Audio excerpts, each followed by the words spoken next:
자, 미 국방장관이 와서 너무 오래, 너무 상세하게 그러면서 활동을 다 언론에 공개하면서 메시지들을 뿌리고 있습니다. 심상찮은 한반도의 움직임, 그러니까 안보 상황에 대한 움직임과 남북대화 내지는 북미대화 교류에 대한 메시지들이 흘러나오고 있거든요. 관련해서 분석해 보도록 하겠습니다. 네. 제57차 한미 안보협의회를 위해서 방한한 피트 헤그세스 미 국방부 장관이 어제 앙규백 장관과 함께 기자회견을 열었습니다. 여기에 대해서 핵 잠수함 도입과 관련해 가지고 트럼프 대통령이 승인한 것을 다시 한번 확인해 드린다. 최선을 다해 적극 지원할 것이다. 트럼프 대통령은 동맹의 능력이 제고되길 원한다. 대한민국이 더 강력한 능력, 최고의 능력을 갖는 것에 대해 마음을 열고 승인한 것이다. 이렇게 이야기를 했습니다. 몇 번을 저희 방송에서 말씀드립니다만, 우리가 지금 당장의 우리 영토 방위, 우리 영해 방위를 위해서는 핵잠수함이 필요가 없습니다. 이 핵잠수함이라고 하는 거는 우리가 우리 영해를 벗어나서 원거리, 장거리, 대양 해군으로서의 역할을 할 때 필요한 게 사실은 핵잠수함이에요. 우리 영토 지키는 거는 현재 있는 우리의 잠수함 전력만으로 충분합니다. 우리나라 잠수함 10대면 중국 선박 200대를 발을 묶어 놓을 수 있다고 할 정도로 이미 그러한 분석이 나와 있으니까요. 그런데도 불구하고 우리가 핵잠을 가진다는 얘기는 동아시아 전체를 아우르는 전쟁 억지력 내지는 안보 강화 능력을 미국이 우리한테 요구하기 때문에 이게 맞아떨어져서 핵잠을 주는 거예요. 물론 북한이 핵잠을 갖겠다고 지랄하니까 우리가 준다고는 하지만 북한이 설사 핵잠을 취득한다고 하더라도 우리나라를 상대로 그 핵잠이 위협적인 영향을 미칠 수 있는 기술 수준이 아닙니다. 그렇기 때문에 지금 있는 이 핵잠에 대한 논의는 사실은 한반도의 대북 억지력이 아니라 동아시아 안에서의 군사 균형에 있어서 한국이 미국을 대신해 주기를 바라는 미국의 의도가 더 많이 적용돼 있다는 겁니다. 왜냐하면 미국은 올해 나온 국가 방위 전략 보고서에서 이제 모든 그 방위의 핵심은 본토 중심으로, 그래서 미국 본토 그리고 아래쪽에는 라틴 아메리카 이쪽을 이미 카리브해 쪽으로 옮겨가고 있는 상황이거든요. 그러면은 아시아 쪽이 비게 되는 거잖아요. 근데 그러니까 제일 골치 아픈 러시아와 중국이 미국 쪽으로 넘어오는 그 해역을 사실상 한반도가 절반을 지키고 있는 거예요. 그렇죠, 그렇죠. 그러니까 우리가 뚜껑만 딱 막아주면요, 작전 전개로 이틀이면 북미권에 들어올 게 일주일 걸린다는 거야. 돌아와야 되니까. 그리고 일본이란 나라가 있잖아요. 그 일본의 이 긴 이 방파제 이 띠가 사실은 일본의 북해도 끝에 러시아하고 매우 좁은 협곡이 있기 때문에 사실상 그쪽은 잠수함이 지나다닐 수가 없어요. 그래서 그쪽으로 잠수함이나 함정이 지나다니면 다 신고하고 보여주고 천천히 지나갑니다. 군사적 의도가 있어서 여기 지나가는 게 아닙니다라는 차원이기 때문에. 하지만 몰래 군사적 작전을 하기 위해서 빠져나가기 위해서 동해와 서해안으로 와야 되는 거예요, 얘네들이. 이걸 한국형 잠수함이 지켜준다고 치면 미국 입장에서는 지금에 있는 미국의 함대 전력 11개 중에 한 3개는 놀아도 돼요. 이것만 해준다고 하더라도. 그러니까 이게 군사적으로 굉장히 큰 겁니다.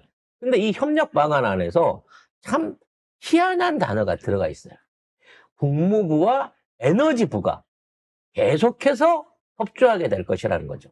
아니, 이게 국무부와 에너지부가 들어간 거는 핵과 관련해서는 에너지부가 담당을 하기 때문에 그런 거예요. 그러니까 핵과 관련한 에너지부가 지속적으로 긴밀 협조를 한다는 얘기는 잠수함 건조만 하고 끝나는 게 아니라는 얘기라고 저는 봐진다는 거야. 에너지부가 핵을 다루니까. 그렇지. 네, 핵을 다루죠. 그리고 핵을 다루긴 하지만 핵을 직접 농축하는 능력은 없어요.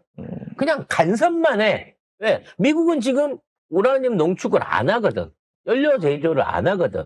그러니까 만일에 미국이 지금 이제 트럼프가 AI 생각해가지고 스마트 원전을 100개를 짓네 어쩌네 막 이런 얘기를 하고 있는데 안 그러면 이거를 사와야 돼요. 외국에서 여기에 관련되는 에너지 그 농축 연료봉을. 근데 이거를 직접 하겠다라고 생각하면 그 기술을 어디서 갖고 올 거냐.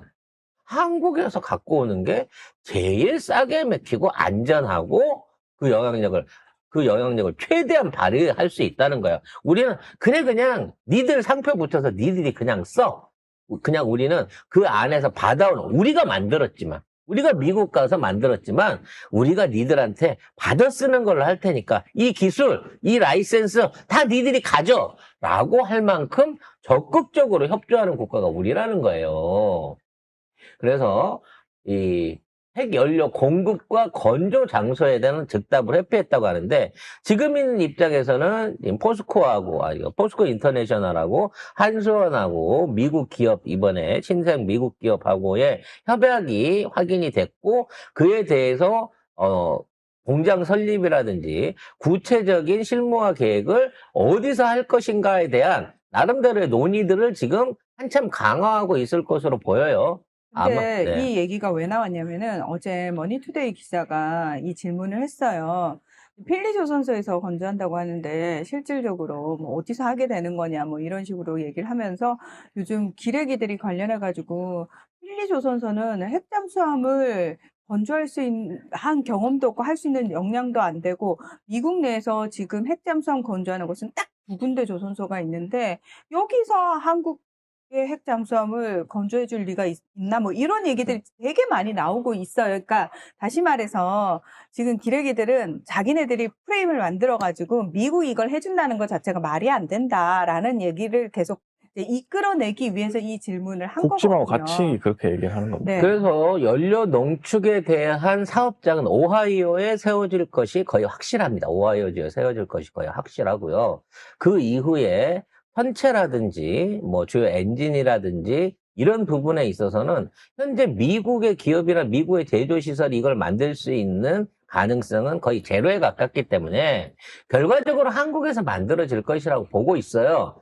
문제는 이게 여러 가지 기조에 처해 있는 국무부 안에 애국법이라든지 에너지부 안에서의 뭐 여러 가지 그 제한들, 제약들을 어떠한 방식으로 풀어갈 수 있을 것이냐.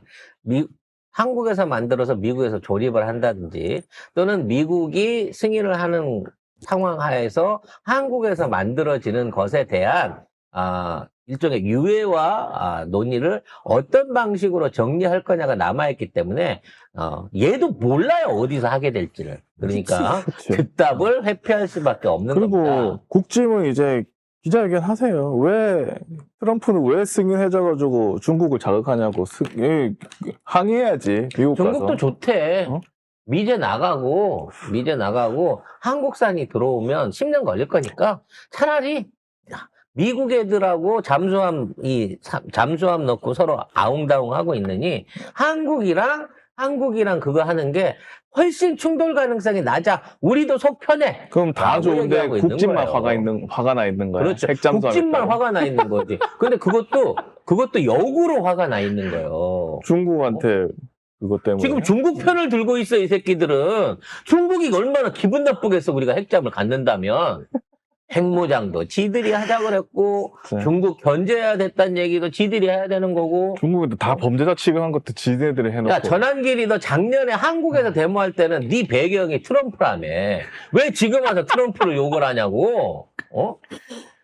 자, 요거는 핵잠에 대한 내용인 거고, 요거는 미국이 전에도 말했지만 같이 돈 벌어 먹고 사는 사업이기 때문에, 트럼프 가업이기 때문에, 요거는 뭐 당연히 돈만 벌 수 있는 구조만 유지시켜주면 사실 트럼프는 앉아서 그냥 와리만 떼먹는 거야, 우리말로. 공장도 안 짓고 투자도 안 하고 다 한국 기술이 한국 노동자들이 다 할 거기 때문에 지금 가만히 앉아서 간판으로 회사만 차려놓은 상태에서 이익금만 따먹으면 돼. 그 명예만 따먹으면 되니까 너무 좋은 사업이라 포기할 리가 없는 거고. 중요한 건 아까 안보 논의에 있어서 한국이 어디까지 이 동아시아 안보를 책임질 거냐라는 부분이 나오고 있어요. 그것 때문에 지금 이 전작권 회복에 대한 진행이 굉장히 빨라질 수 있다. 빠르면 내년 상반기 이전에 3월달 이전에도 이루어질 수 있다라는 얘기가 나오고 있습니다. 요거 2부 순서에 한번 다뤄보도록 하겠습니다.